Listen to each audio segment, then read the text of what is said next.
acquired Mako, which was the first robotic technology when I was there. And a lot of the guys that I trained under were very early on in the development process with that. So I got a lot of pearls of wisdom from the people who essentially helped create this stuff. Here's a little bit about the joint replacements at Eisenhower. I purposely left 2020 data out of this because there's a lot of ups and downs for obvious reasons. We continued to do joint replacements throughout COVID. We had months where we were totally shut down and then months where we were really busy.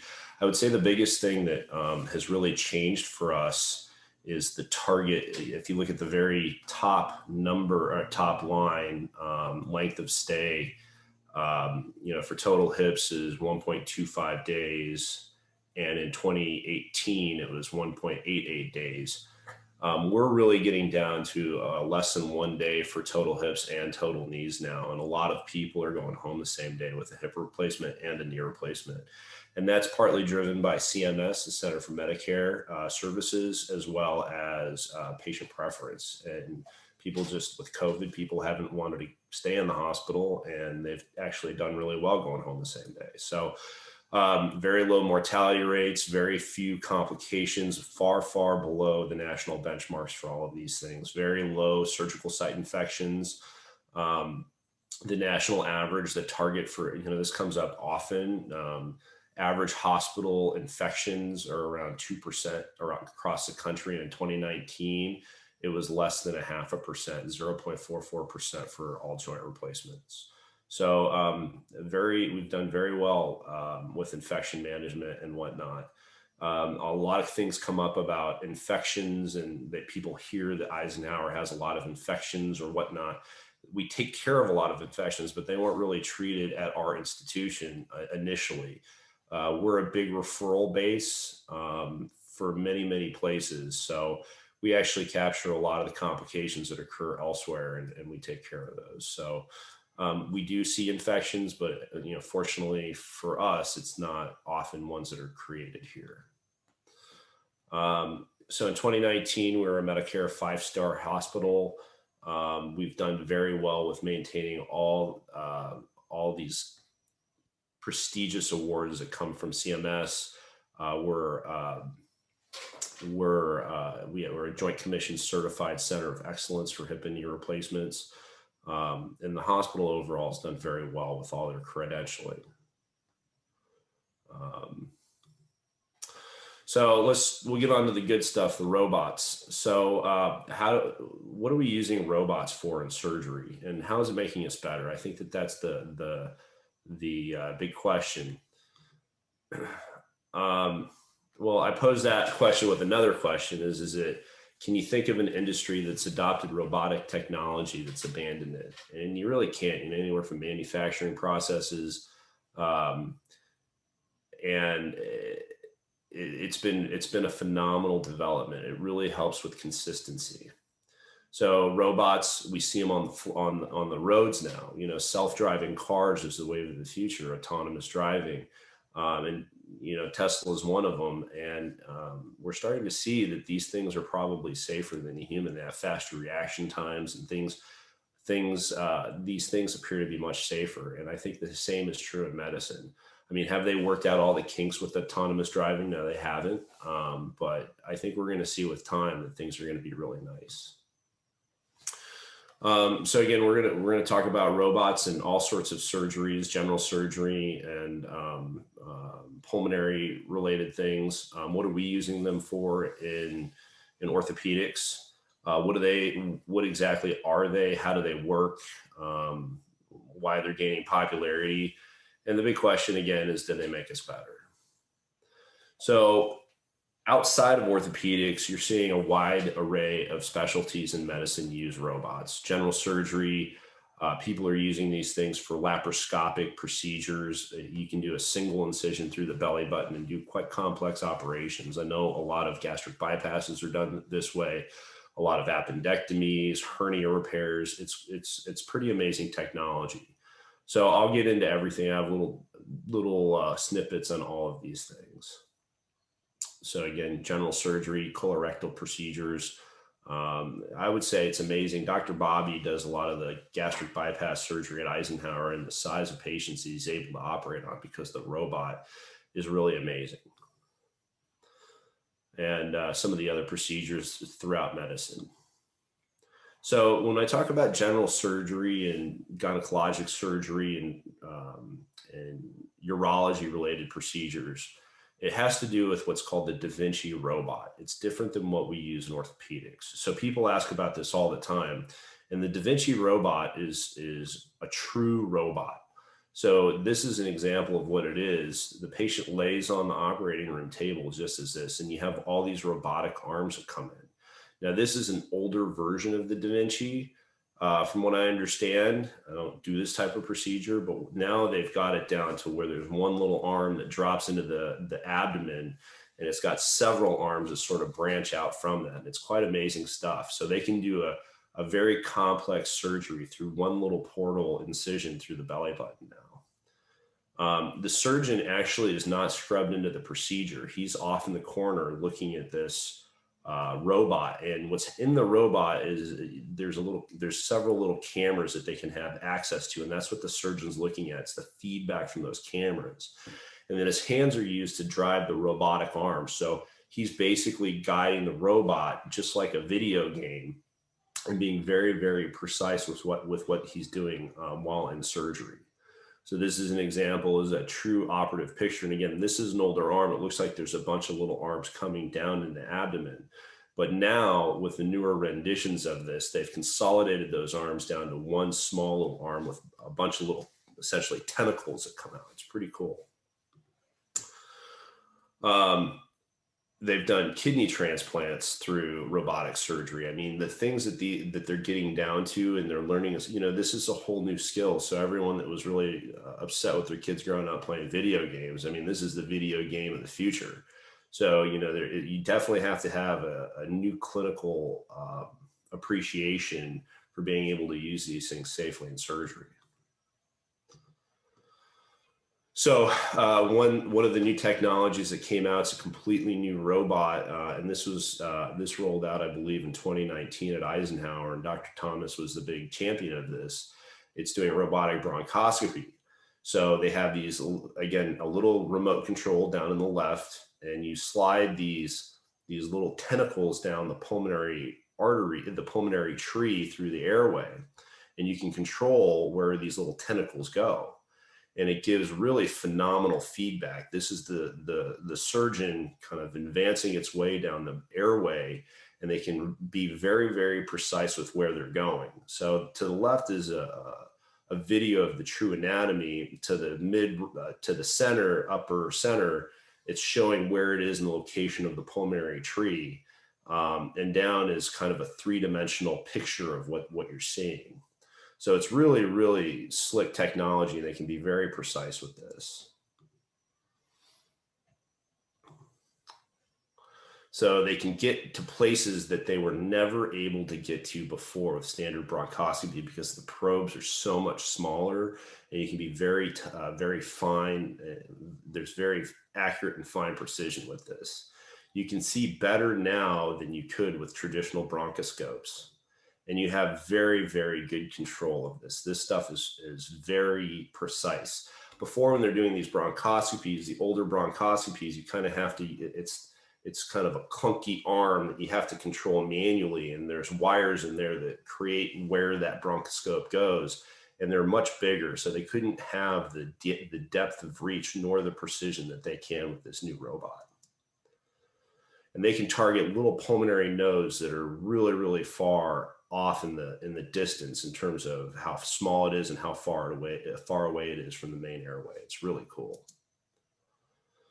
So this is something that Dr. Thomas can really go on quite a bit for.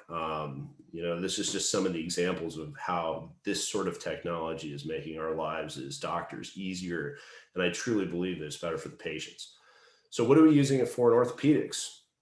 So there's really one platform that robots has really come to fruition in.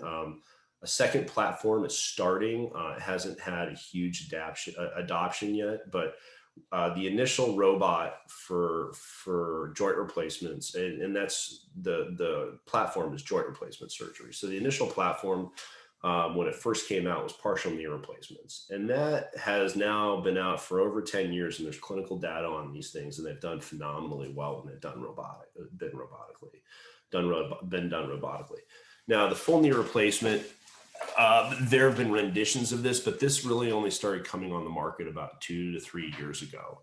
It's been out in full force now for about 5 years, but it's been in a really limited release. We're just starting to get data on that. The total hip was the second platform in joint replacements to come out. And that came out about 10 years ago as well. But this was a little slower to take on. When this came out, there was a lot of technical issues with the robot, and it had kind of a slow takeoff. The nice thing is that this stuff has sort of been worked out, and it's much, much more fluid and much more reliable now. I know that there's plans to develop, and they're currently developing shoulder replacement robotic surgery. And then the future is sort of ankle replacements and other smaller joint replacements. Spine procedures are starting to be done now robotically. There's some testing of certain robot types, early FDA testing of spines, but nothing that's really widespread yet. So what's a joint replacement? So what happens in the human body, and I'm kind of a simpleton when it comes to explaining this sort of thing, is that if you think of cartilage as the tires on your car, and what happens when you have full thread on your tires, you have a really healthy joint. But as you get down to the wear bars, you start to wear your cartilage out.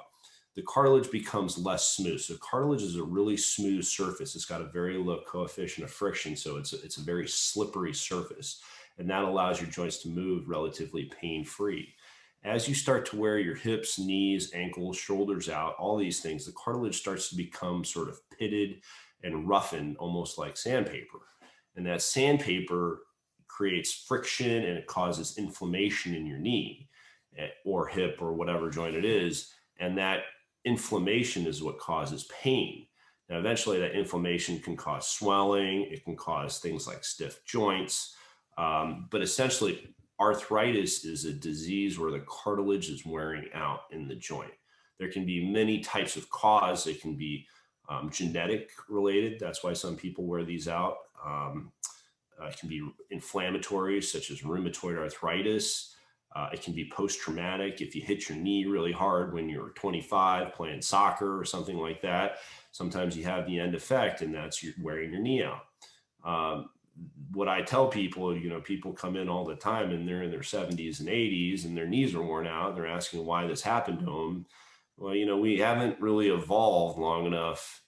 We haven't evolved to keep our joints around long enough. Up until about 100 years ago, people were living into their 50s, mid 50s, early 60s. It wasn't as big of a problem. Now people are living to their 70s, 80s, 90s. I've done a joint replacement on someone as late as 97, but very healthy. Age isn't really a factor. It really has to do with how healthy you are and physiologically active. But what ends up happening is that these things wear out, and we have good solutions for them. So when it comes to the knee, there's all sorts of different options. You have partial joint replacements, which are kind of in the middle. I will tell you, once you start to get a little bit of arthritis, people always want to get cleaned up or whatnot. Knee arthroscopies actually, in the setting of arthritis, can hasten the need for a joint replacement. So I tend to really, with very few exceptions, I tend to try and talk people out of doing knee arthroscopies, because most people who have a little bit of arthritis who go on to get an arthroscopy end up needing a joint replacement faster, because you're essentially going in and you're trimming out cartilage. So you're taking cartilage away and you don't have a lot to start with. So there's partial knee replacements. You can do the inside part, you can do the outside part of the knee, you can do the patellofemoral joint. So on the far left here of your screen, that's a medial joint replacement. In the center, that's a lateral joint replacement. And in the right, that's a patellofemoral replacement. And then when more than one part of the joint is worn out, we do a full knee replacement, which is all the way to the right. So what's a hip replacement do? So if you think of the hip as a ball and socket joint, The ball, just like the knee, has a layer of cartilage. All these levels have layers of cartilage. There's cartilage on the cup side of the hip, and there's cartilage on the ball socket part of the hip. The hip socket is a ball and socket joint. So as that cartilage wears out, it creates that sandpaper-like effect, which causes inflammation, pain, stiffness, and it's essentially wearing your tires out in the hip.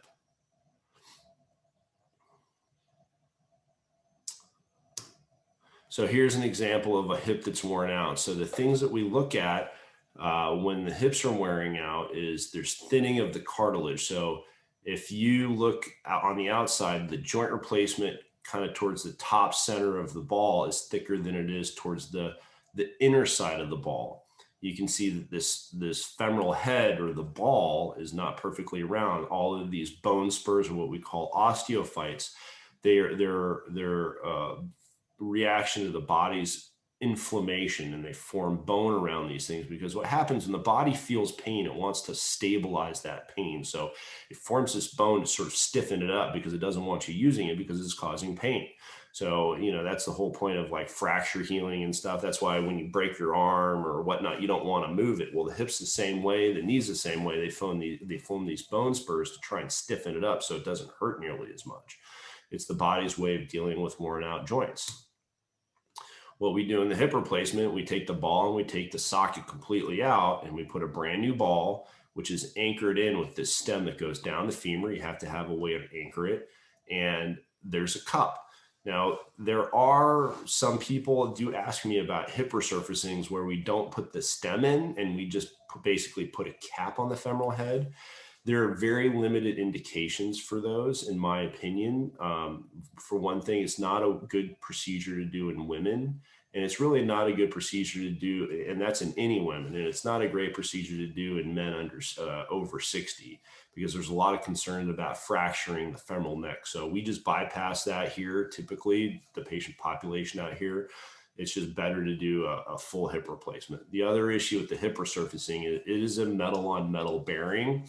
So if you look at the news, metal on metal hip replacements have gotten kind of a bad rap in the past, and there can still be some problems even with the current hip resurfacing technology. So I tend to stay with regular hip replacements in people that wear their hips out. There's too many issues regarding hip resurfacing procedures for me to even touch on that. So how are joint replacements typically done? So, the big thing that I really want to emphasize here is that not everyone's created equal. There's different variations of anatomy, the angles at which the femoral necks come in, the angles at so the femoral neck is what connects the ball to the rest of the femur. You can have different angles depending on what your own bony anatomy is. These come in different shapes and sizes.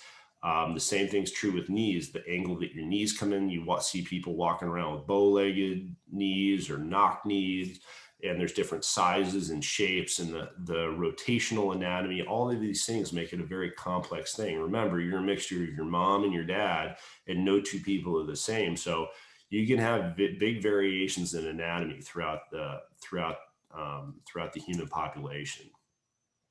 So what we strive through when we do joint replacements, both on the hip and the knee, is we always want to try and get the alignment well, and we want to get the leg length well. So what we really want to do is we want to make the leg as mechanically straight as possible. So that's when you're looking down, and basically the weight-bearing axis goes through the center of the femur. It goes right through the center of the knee and right through the center of the ankle, because that's what distributes the forces the best. And we're pretty good at doing that. But again, there are huge variations, and sometimes this can be really hard to achieve with standard instrumentation and surgery. So how do we achieve that? Well, historically, and this is historically done before the age of robots, we template people. So we get an x-ray and we do overlays of what we do for these people. So this is an example of a hip replacement.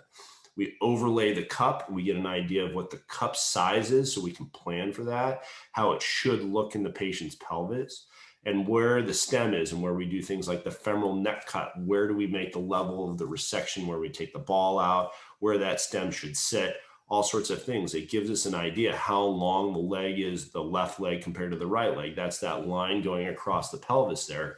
is it tells us leg length differences. To be honest with you, it's a very crude way of doing it, but that's really all we have. And there's not a lot of other ways around that pre-robot. Same thing that's true with knee is that we do all these fancy resections and we rely on these variations in anatomy, and then we overlay the implants that we plan on using on these x-rays. But again, it's very rudimentary. The 8.2 millimeters that you see on the screen and 9.7 millimeters, it's very arbitrary. That's not always accurate because it has to do with where the patient is next to the x-ray, and you can't always rely on that. If you look at this white disc kind of down sort of in the right center part of the screen, you can sort of see 3/4 of a disc. That's a calibration ball, and we use that to calibrate the size of the measurements. But it's very dependent on where the tech puts it when they're taking the x-rays. So again, there's a lot of variations that can be introduced into the system when we're planning these things. So this is an example of how we traditionally do a knee replacement. This is standard traditional instrumentation that we've been using as surgeons for the last 30 years. So you start with a saw, you put a cutting jig on the distal femur, and once that cutting jig's through, so the way it works in the top left, there's a pilot hole that you create. That pilot hole accepts a rod that aligns the cutting jig into an appropriate place. Once that cutting jig's in place, then you can pin it in place, and then you put the then you take the saw through it, and you start your cuts. Again, it's very, very dependent on where that rod sits in the canal, and it's dependent on how well it fits in the canal. And the idea is to give us a knee replacement that looks something along the lines of this. It makes the leg look reasonably straight. It gives them a good mechanical alignment, and it allows them to put equal weight across all their joints, not just their hip. So what are robots and orthopedics? What do these help us with? What's the problem that we're trying to fix? So there are a couple of things. Is that in orthopedics right now, there's no robot like a robotic machine that comes in and does the cutting, opens the skin up, puts the retractors in, does the cuts. You know what, the 90% of the procedure is really still done by the orthopedic surgeon, doing the incision, getting the exposure. What the robots help us do is that when I liken it is it helps us sort of color in the lines. It doesn't allow any sort of variation outside the lines. It allows us to make very precise cuts on the bony anatomy when we're doing these things to prepare the surfaces perfectly, because that alignment can, you know, even if you're off a couple of degrees, it can make a difference in terms of how people do it and the longevity of the joint replacement. So it's a heavily supervised robot. You know, we always have our hands on the robots when we do this. So I would say most surgeons, most good surgeons are fairly accurate and they're fairly precise. So when they look at the data from these things, and they've looked at very experienced surgeons, most surgeons who have a very high volume can be accurate and precise. However, they still have outliers. You know, the scary thing, and when you look at big regional databases and national databases, we know that surgeons who have a lower volume practice traditionally have more complications. You know, they can, you know, if it's a really low skilled, you know, inexperienced surgeon, they're neither accurate nor precise. I would say the run of the mill surgeon can be accurate most of the time, but not always precise. If someone's just not accurate and precise, they're probably doing something wrong. Something's ingrained that, you know, they're making the same mistake over and over again. But robots really help us be accurate and precise with the target, with, you know, executing the surgical plan. The other thing with robots, it allows me to use fewer retractors. I do believe that they're less invasive. It's not nearly as much soft tissue tensioning. We're not getting the exposure that we initially historically have needed to do a safe joint replacement, because a robot really helps keep us out of trouble. You know, what's the downside of a robot is that they are an added cost to the health system. So not every health system has them, because, and number one, they don't have strong physician champions. Number two, they're very expensive. And number three, CMS really has cut significantly the reimbursements for joint replacements for hospitals. So CMS is now making us send patients home the same day after a joint replacement. That's Medicare. You have to have qualifying medical comorbidities to be able to stay a night. And what's really happened with that is that if the patients don't stay overnight, Medicare significantly limits the reimbursement that they give to the hospital. So, these things used to be pretty good money makers for the hospitals, and it's just not that much. And these robots cost, sometimes $1 million. So it is a huge cost and investment. Luckily, Eisenhower has really seen the light, and I believe that they also see that too. And it's a very technologically focused healthcare facility that really likes to be cutting edge. And we actually have 3 orthopedic robots at our facility. So it's really been a nice thing. So here's the robot that we have at Eisenhower. It's a Mako robot. I'm going to touch on the other robots. So the nice thing about the Stryker robot is it offers hip replacements, partial hip replacements, partial knee replacements, and full knee replacements. So other companies have different robots on the market. Smith & Nephew has this Navio. All this does is partial knee replacements and knee replacements. It does not do hip replacements. Zimmer has the ROSA. All they currently offer is knee replacements. They don't do partial knee replacements, and they don't do hip replacements. Johnson & Johnson has a robot that's received FDA clearance, and that only does partial knee replacements. Most of the robots on the market, there's a couple that do only hip replacements or only knee replacements, but Stryker really gives us the widest range of options for patients. And this is a fully automated robot that has not received FDA clearance yet, and I have a video of that later. So how does it work? So, people, like I said, it's not like Johnny Five from the Disney movie comes in and does a surgery. The surgeon's always standing next to that robotic arm. In fact, we're driving that robotic arm. What it allows us to do, and when we do these things, we get a plan. So we get a preoperative CT scan with this robot, and it gives us a really good idea of what the patient's anatomy. So it allows us to precisely size the implants. So the top center screen, that's a Mako knee replacement, and it allows us to precisely put that knee replacement where we want to put it. We can change the angles of the knee replacement. We can do all sorts of things where it fits the person's anatomy perfectly. The bottom center is an example of a partial knee replacement. So we come in and we have this little burr, and it burrs away just the amount of bone needed to do a successful partial knee replacement while preserving the remainder of the cartilage that's in the knee. So the surgeon comes in. On the top right, the saw is what it looks like. You can see there's a little trigger on the top saw. And what we do is we pull the trigger, and that robot sets the alignment for those cuts to be made to be able to receive that implant. On the bottom right is that burr that you're seeing coming in for a partial knee replacement. Again, we drive that, but the burr won't physically, or the saw won't let us physically cut anywhere that's not intended to cut bone. So this is kind of what it looks like in the operating room. It's a series of probes, the robotic arm, and then we also do have to put little satellite trackers on the patient's leg. So these satellite trackers are 2 little stab holes in the tibia, and now I do all of the femur. You can see on the top left, there's two little satellites with 4 little dishes on them. That now goes inside the main incision. So you only have 2 extra little incisions, and those usually don't give people too much trouble at all.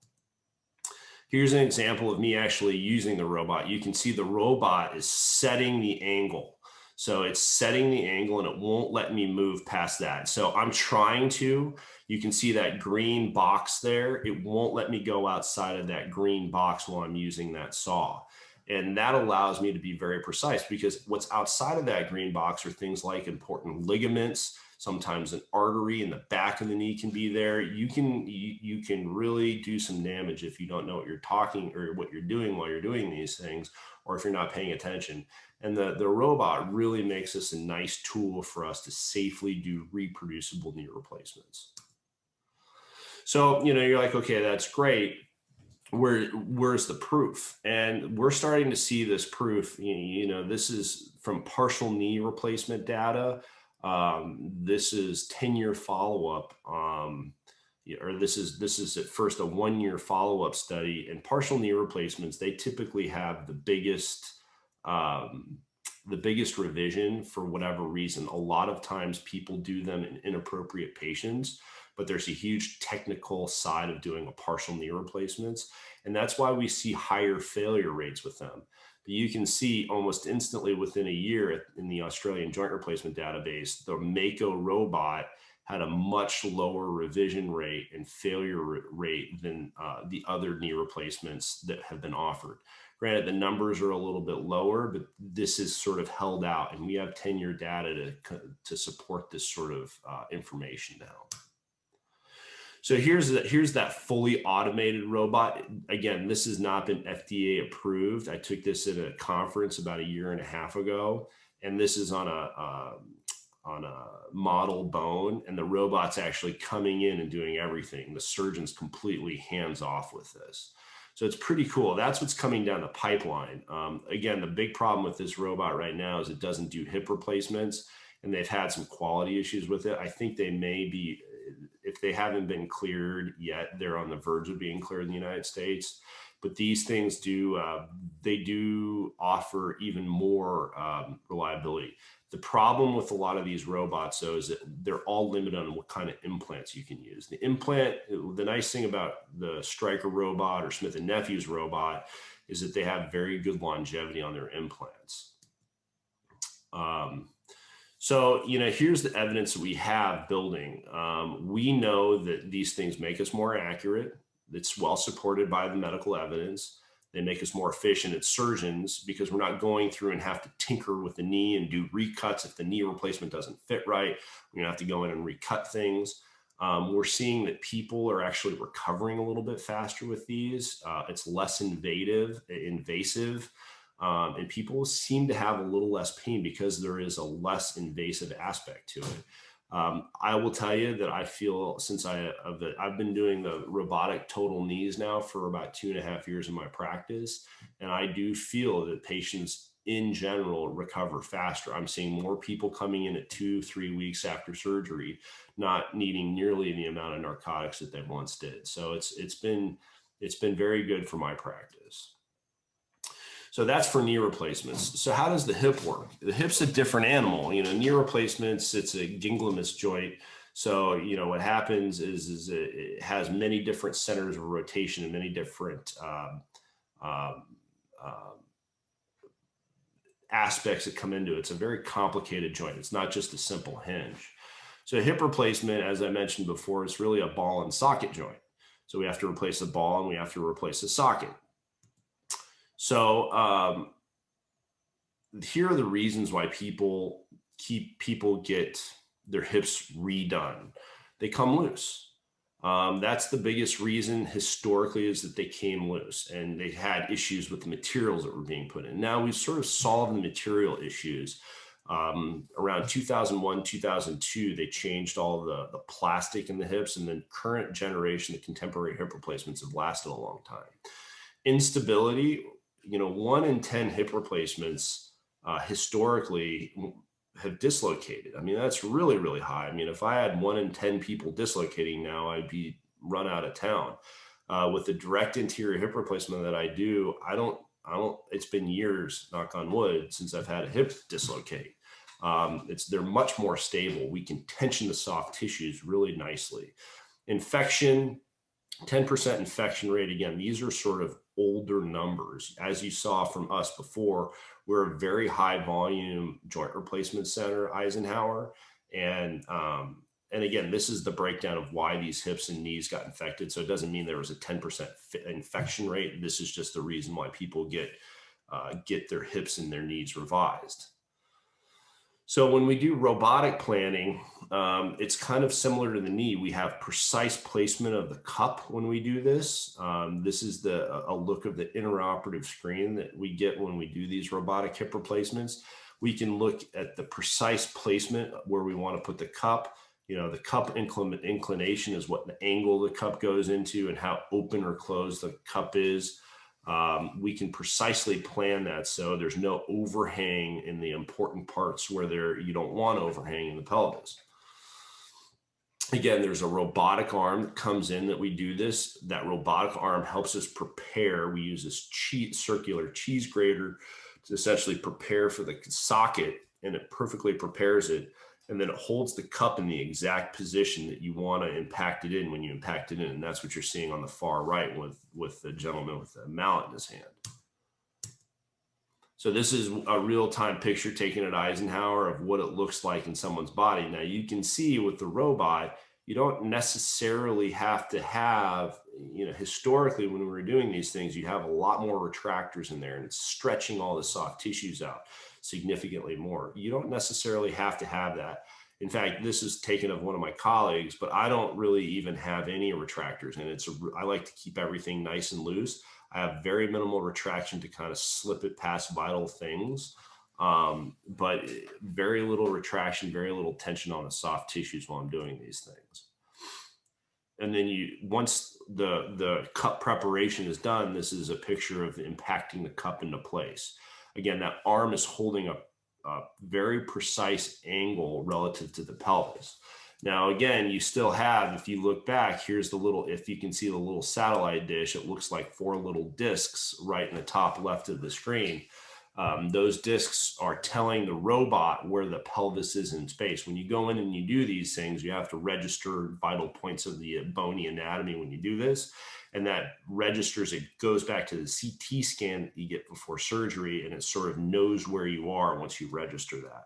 So that tells the robot where the human pelvis is relative to the robotic arm, if that makes sense. So here's what I do. I do a direct anterior muscle sparing hip replacement. Okay. So I do it on a regular bed. People come in and they ask me, do you use the special table? I don't use the special table. We have one. In fact, we're getting a second one at Eisenhower. I don't use it because I can go down and I can actually feel the leg lengths. When people are on the special table, you cannot feel the clinical leg lengths. And I do think that that's a vital thing. The other thing is when you use a special the table, it puts a lot of traction on the patient's leg. And there's been complications such as ankle fractures and a lot of other issues. So I stay away from using the special table. This is just it works better in my hands. And a lot of people are starting to adopt this way of doing it. So the patient's incision is actually, if you see my hand there, that's a brown hand, that's the side I'm operating on. I have to put, because I'm doing a direct interior, I have to put the patient, the little satellite dish for the robot on the contralateral pelvis, okay, because I can't put it on the same side I'm operating through. Now that's put in with 3 little tiny incisions that it's less than a centimeter each. They're about 5 millimeters and 5 to 7 millimeters in diameter or in length, very small. It usually never gives any kind of trouble. And we just seal them up with a little glue. We take those pins out at the end of the case, but that's how the robot knows that your pelvis is in space. And again, when you do it through the front, the direct anterior muscle sparing, this is how you position it.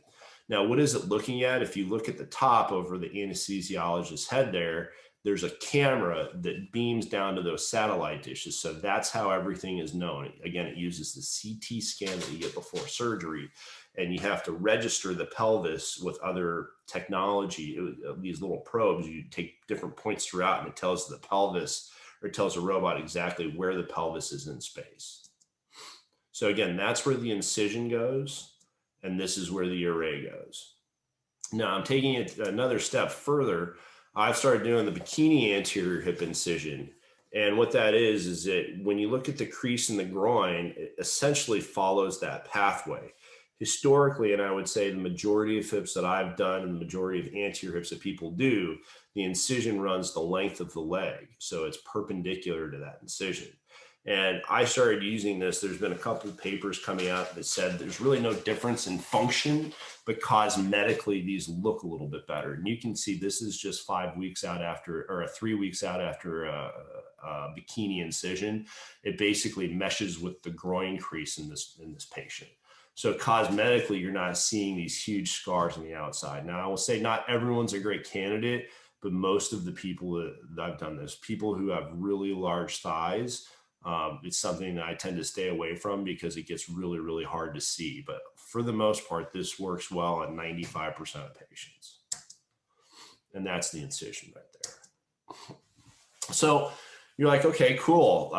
You know, what really gets exciting, you know, the standard hip replacements are fun, but the robot has made really challenging surgeries a lot simpler. So this is a guy, I did this guy just within the last week. So it's very fresh in my mind. This guy had a history of an acetabular fracture. So he had this acetabular fracture, and you can see that there are screws and plates everywhere in this guy's pelvis. And you're like, wow, how am I going to get around this? I'm on faculty up at Loma Linda. In fact, we had a patient, not me, but there was another orthopedic surgeon had something very similar to this. And it turned into be a 5-6 hour operation because they had to take all these plates and screws out, because as soon as they tried to prepare the pelvis for the cup, they ran into all these screws and they were totally in the way. And that's what happens when you have the freehand. Now, what's nice about the robot, again, this was like this was a very efficient hip replacement that we did. I could use the preoperative plan and place that cup exactly where I wanted it. I could see where those screws were, and you can see the really white areas. This is a picture of the CT. The green is the cup, and I'm placing that cup precisely where I want it, and I know I can avoid those screws. So to go in and take these screws out, especially that plate that's running from the patient's top of the pelvis all the way kind of towards the bottom of the ball, above that plate that you see from the top, you know, well above the top of the ball, down past the inferior aspect of the ball, that plate sits right next to the sciatic nerve. Okay. The sciatic nerve is what causes your foot to dorsiflex your foot. So, you know, when they've had surgery like this, everything in the back of the hip is really scarred down. It doesn't look like normal tissue. It all looks like a big rubber ball, and it can be really hard. I can tell you, dissecting the sciatic nerve off of this plate to take that plate out safely can leave the patient with a really significant problem, and they can have a foot drop. They can have a lot of issues related to nerve issues from nerve damage. What's nice is that, you know, and that's when going in and taking that plate out and those screws out creates a much bigger surgery with a lot more potential for complications. But again, I'm able to use this robotic planning CT to plan where I want to put the cup. I can say, hey, I want to medialize this cup only 5 millimeters. I don't want to go 8 millimeters because I'm going to worry I'm going to run into the screws. And we can really adjust where these cups go. It's really powerful stuff. Here's where it is. And I can see exactly where that green outline of the cup's going. And I know I'm just going to barely miss those screws. Historically, when you do this with a regular reamer, it's really, you know, for lack of a better term, and this was a term my dad, who's an orthopedic surgeon, gave me that he learned when he was at UCSF in his training. It's very eyeballing. You kind of look in there and you say, oh, that looks pretty good. And you ream more. And there's a lot of skill related to that. But, you know, if you mess up and you hold your finger on that reamer a little too much, you go too deep and you're in trouble. Again, here's a 3D overlay. This is the surgical planning. You can sort of see the outline of all those screws, and it just looks like I'm going to barely miss them with everything. I'm going to really miss that plate. It's going around that plate. And here's a template of the stem going over it. So it's very accurate planning. This will tell me, it'll tell me that, you know, with the 60 millimeter cup, I can use a 28 plus head. I can use a 28 millimeter head and a size 10 stem, and it's going to get me within just a couple of millimeters of the other hip. It's very accurate this way. And here's what we did. I ended up doing this hip replacement very efficiently. I was able to avoid the plate. I was able to avoid taking any kind of plate out, and hopefully, and avoiding any kind of complications. This guy's done really well with this. It's very early, but, we expect a speedy recovery from him. And when I mean speedy recovery, this guy right here is 2 weeks out after his hip replacement. He had a fused hip. Now he's 27, but you can see what kind of function. This guy hasn't been able to flex his hip up for 10 years. And he's a very resilient person, but I will tell you, that's phenomenal. 2 weeks, this guy was ecstatic. And again, he had a muscle sparing direct anterior hip replacement. So that's pretty much all I have on the hip replacement side of things. We as surgeons always guide the robot. The robot, not at least yet, has taken over the surgery planning or anything along those lines. But it's done, it's basically guided surgery. It helps us really execute our surgery plan. We plan the case, we do the approach, we register the joint with the robot. So that little satellite dish, we tell the robot where all the important stuff is in the pelvis. It prepares the joint precisely. The surgeon then goes on to implant the implants. The robot's not doing that. And the surgeon or our PAs help close the wounds. So the robot, again, is the preparation and often insertion of the implant. So, again, as I mentioned before, why are these things gaining in popularity? It helps reduce the outliers. It helps us produce more accurate surgery. I will admit that there is a marketing side of things to things. A lot of people like the latest and the greatest. And so there is a marketing aspect. But I do truly believe that this is where we're heading to in medicine. And there's more and more literature that's going out supporting this. So to put things, does this make us better? Do robots really make us better? That's the question. Well, the big thing that I'm going to do, you can look at all the published literature. And again, over the long term, every industry that has seen robotic technology be introduced ultimately has shown an increase in production capacity, improved accuracy and precision, and lowers the cost of in this case, lowering the cost of Medicare. If we can reduce the number of redos that we have to do because the robots help us put them in, they're worth the cost. The newer generation of robots are really helping us do that. And there's evidence to support that they're more accurate, improve patient satisfaction, lower complication. But it's really promising stuff. And that's pretty much it. That's all I have.